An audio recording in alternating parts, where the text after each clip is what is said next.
Hey everyone, welcome back to your channel. Today, we have something super exciting, the brand new iPhone 16 series. Whether you're an Apple fan or just curious about the latest tech, you're in for a treat. Let's dive right in. First up, let's check out the packaging. Apple always does a great job with their unboxing experience. The box is sleek and minimal, just like we love it. Inside, we have the iPhone 16, the usual paperwork, a USB-C to Lightning cable, and no charging brick. Just like last year. But hey, that's not new, right? And here it is, the iPhone 16. It feels premium right out of the box. Let's take off the protective plastic, that satisfying sound. The design is sleek with thinner bezels and a new camera layout. It really feels like an upgrade. Now, let's talk about the design and display.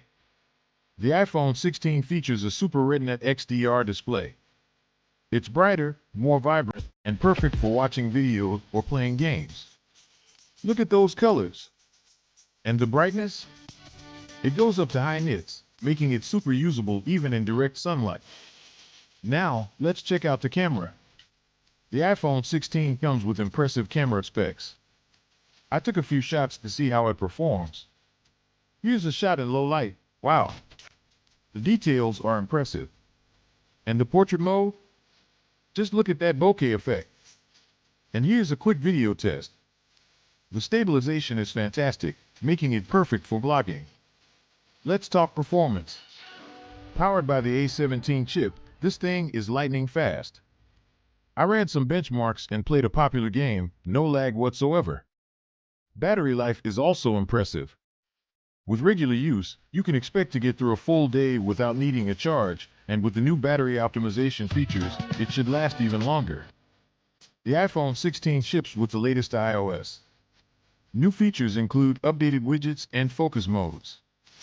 I especially love the customizable options. Alright, so what do I think overall? The iPhone 16 series is a solid upgrade, especially for those coming from older models. With its stunning display, improved camera, and top-notch performance, it's hard to go wrong. But is it worth upgrading? If you're on the iPhone 13 or 14, I'd say it's definitely worth considering. For those on the 15, maybe wait for the 17. What do you think? Let me know in the comments. Thanks for watching. If you enjoyed this unboxing and review, give us a thumbs up, subscribe, and hit that bell icon for more tech content. See you in the next video.